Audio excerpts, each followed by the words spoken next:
Hello everyone, welcome back to my channel. तो कैसे हो आप सभी? आई होप आप सभी अच्छे होंगे, ठीक-ठाक होंगे और अपना अच्छे से ख्याल रख रहे होंगे और आप सभी को हरे कृष्णा, राधे राधे।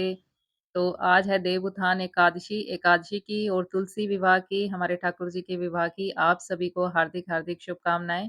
तो अभी है सुबह का टाइम और सुबह के बज रहे हैं 4, स्नान वगैरह मैंने कर लिया है और पूरे घर का झाड़ू भी अच्छे से लगा लिया है।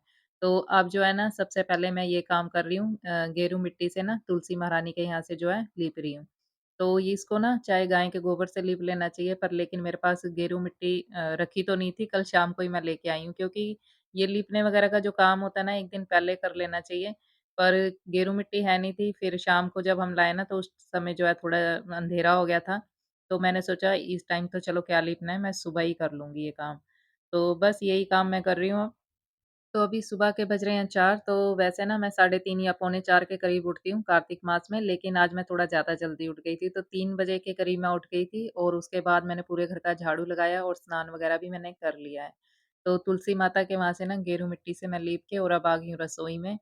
तो अब मैं बनाऊँगी पंचामृत। तो पंचामृत जैसे दूध, दही, घी, शहद और गंगा जल इ इन सब चीज़ों से बनता है, 5 चीज़ों से पंचामृत बनता है। तो जब हमारे गोपाल जी का स्नान होगा इससे, ठाकुर जी का, तो ये फिर बन जाएगा चरणामृत। तो बस अब ना गोपाल जी को स्नान कराने से पहले मैं ये बत्तियाँ बना लेती हूँ क्योंकि ये बत्तियाँ जो है खत्म हो गई हैं। तो मैं ना ये 365 बत्ती बना रही हूँ क्योंकि 365 बत्ती का दीपदान किया जाता है पूरे कार्तिक मास में भी और अब तो वैसे भी आज से जो है भीष्म पंचक भी स्टार्ट हो गया है। तो भीष्म पंचक में ज़्यादातर लोग जो है ना 365 बत्ती का दीपदान करते हैं। और ये बत्तियाँ जो है काफ़ी आसानी से बन जाती हैं। इस पर मैंने वीडियो अपलोड करी हुई है अपने चैनल पे, अगर आपने नहीं देखी तो मेरे चैनल पे जाके देख सकते हो। तो बस अब मैं कराऊँगी गोपाल जी को स्नान, उससे पहले जो है मैं सूरज देवता जी को जो है ना जल भी चढ़ा आती हूँ। तो आज जैसे कि एकादशी है तो सूरज देवता जी के जल में वैसे मैं गंगा जल और फूल की पत्तियाँ तो डाल ही लेती हूँ और आज मैंने जो है ना चावल की जगह डाले हैं सफ़ेद तिल।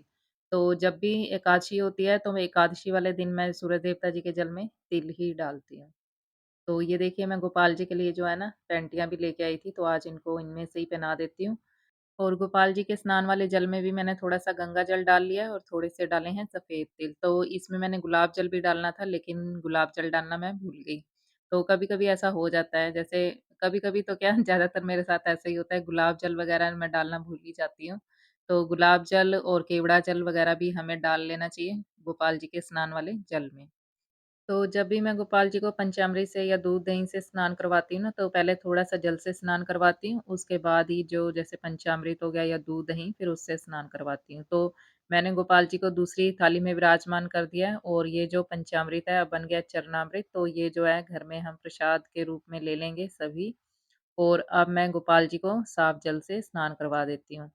तो इसमें जो है मैंने स्वास्तिक वगैरह बना रखा है, तो उस वाली थाली में इसलिए नहीं बनाया था क्योंकि जो पंचामृत सॉरी चरणामृत बन गया अब तो वो जो है प्रसाद हम लेंगे तो अगर उसमें ज़्यादा चंदन वगैरह हो जाए ना तो फिर वो लिया नहीं जाता, तो इसलिए।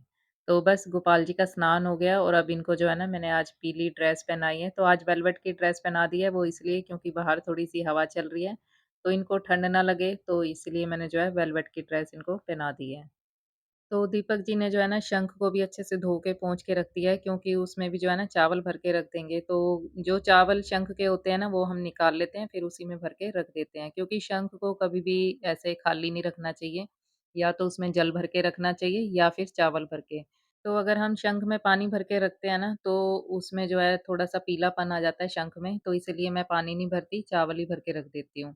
तो बस अब मैं गोपाल जी का जो है ना श्रृंगार भी कर दूँगी फटाफट से। तो आज इनका जो श्रृंगार है मैं गालों पे भी अच्छे से कर दूँगी क्योंकि आज है इनका विवाह, तो अच्छे से इनको आज तैयार कर देते हैं। तो आज इनको मैंने वेलवेट की ड्रेस ही डाली है, तो मौसम देखा जाए तो इतना ठंडा भी नहीं है और क्योंकि फिर पता भी नहीं लगता थोड़ी देर बाद ना हवा चलने लग जाती है। तो सुबह का जो टाइम होता है ना जब मैं उठती हूँ उस टाइम तो इतनी ठंड नहीं होती लेकिन बाद में जो है हवा चलने लग जाती है और गोपाल जी तो आज बाहर बैठे रहेंगे थोड़ी देर तुलसी महारानी के साथ, तो इसीलिए फिर मैंने इनको ये जो है ना आज मोटे कपड़े डाल दिए हैं। तो बस अब इनको पहना दिए जाएँ इनके हार और अच्छे से ये तो तैयार हो गए हैं और इनको कड़े भी पहना दिए जाएँ। तो सुबह का जो टाइम है ना एकदम से भागता है। तो बस अब हम कर लेते हैं पूजा। तो जब भी कोई शुभ कार्य होता है या हम रोज़ की डेली की भी पूजा करते हैं ना, तो सर्वप्रथम गणपति जी की करते हैं। तो गणपति जी की पूजा मैंने कर लिया है, जोत भी जग गई है और अब सभी देवी-देवताओं को फूल भी दे दिए जाएँ और गोपाल जी को भी। तो बस अब इनको जो है ना बाहर विराजमान करेंगे, उससे पहले जो है हम दीपदान कर लेते हैं। तो देवउठनी काशी से भीष्म पंचक भी शुरू हो जाते हैं और आज के दिन ही जो है तुलसी विवाह भी होता है, क्योंकि आज हमारे श्री हरि योग निद्रा से जागते हैं। तो भीष्म जी के नाम का जो है ना दिया जलाया जाता है आज के दिन, यानी कई लोग जो है अखंड दिया भी जलाते हैं 5 दिन तक, यानी कि अ, आज एकादशी से लेके कार्तिक पूर्णिमा तक। तो कई लोग अखंड दिया जलाते हैं, पर कई लोग जो है रोज के रोज भी दिया जगाते हैं। तो मैंने भी दीपक जी से कह दिया दिया जगाने के लिए भीष्म जी के नाम का, और उनको अर्घ देने के लिए भी। तो भीष्म जी के नाम का अर्घ भी वैसे ही दिया जाता है जैसे हम अपने पितरों के नाम का देते हैं। तो जल ले लेना है 1 लोटे में, उसमें थोड़ा-सा गंगा जल डाल के, थोड़े से काले तिल डाल के फिर हमें अर्घ देना है। तो दिया भी ज़रूर जलाना है भीष्म जी के नाम का, 365 बत्ती का भी जला सकते हैं या 1 बत्ती का भी। तो जब हमें भीष्म जी के नाम का अर्घ देना है, तो हमारा जो मुँह है वो उत्तर दिशा की तरफ होना चाहिए, और भीष्म जी का 3 बारी नाम लेके तो तब उनको हम जो है जल अर्पित करेंगे। तो बस अब हम आ गए हैं बाहर, तो आसन हमने बिछा रखा है नीचे, क्योंकि जब भी कोई पूजा पाठ करते हैं तो हमारे नीचे जो है आसन ज़रूर होना चाहिए। तो जोत भी हमने जगा ली है। तो सबसे पहले तुलसी महारानी को हमने थोड़ा-सा जल दिया है। वैसे आज एकादशी है, एकादशी वाले दिन जल जो है दिया नहीं जाता, पर लेकिन कल जैसे कि द्वादशी है, तो एकादशी वाले दिन अगर ज़रूरत हो ना तुलसी महारानी में जल देने की, तो दे देना चाहिए। तो शालिग्राम ठाकुर जी को मैंने तुलसी के गमले में विराजमान कर दिया है, और इनका जो है ना गठबंधन भी कर दिया है। तो सबसे पहले थोड़ा-सा जल चढ़ा के तुलसी महारानी में, तो शालिग्राम जी को बिठाया है, और उसके बाद मैंने तुलसी महारानी को चुन्नी भी दी है, और इनका जो है ना गठबंधन भी कर दिया। तो गठबंधन हमने जो है ना जैसे मोली का धागा लेके, तो तुलसी महारानी जितने भी हमारे घर में लगी हुई है ना, तो सभी तुलसी महारानी के मतलब है तो एक ही है, तो सभी के ऊपर से लाके तो गोपाल जी के हाथ में पकड़ा दिया है। तो ऐसे इनका जो है गठबंधन भी हो गया है, और अब इनको दे दिए जाएँ फूल, और भोग भी मैंने इनको लगा दिया है। जो कथा मैं करती हूँ जैसे कार्तिक मास की, वो भी मैंने कर लिया है, और आरती भी कर लिया है, और अब हम कर लेंगे तुलसी महारानी की परिक्रमा। तो आरती हमने तुलसी महारानी की भी कर लिया है, और शालिग्राम ठाकुर जी की भी कर लिया है, और जगदीश जी की भी कर लिया है। तो ये तीनों आरतियाँ भी कर लिया है, और ये है हमारी तुलसी महारानी, इनके दर्शन कर लीजिए आप।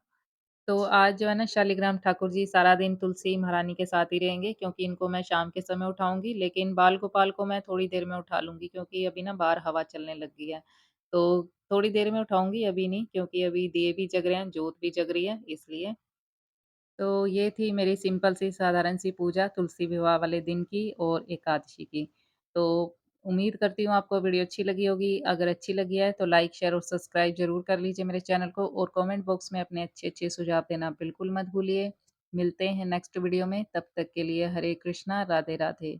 और तुलसी विवाह की, हमारे ठाकुर जी के विवाह की आपको एक बारी फिर से हार्दिक शुभकामनाएँ। मिलते हैं नेक्स्ट वीडियो में।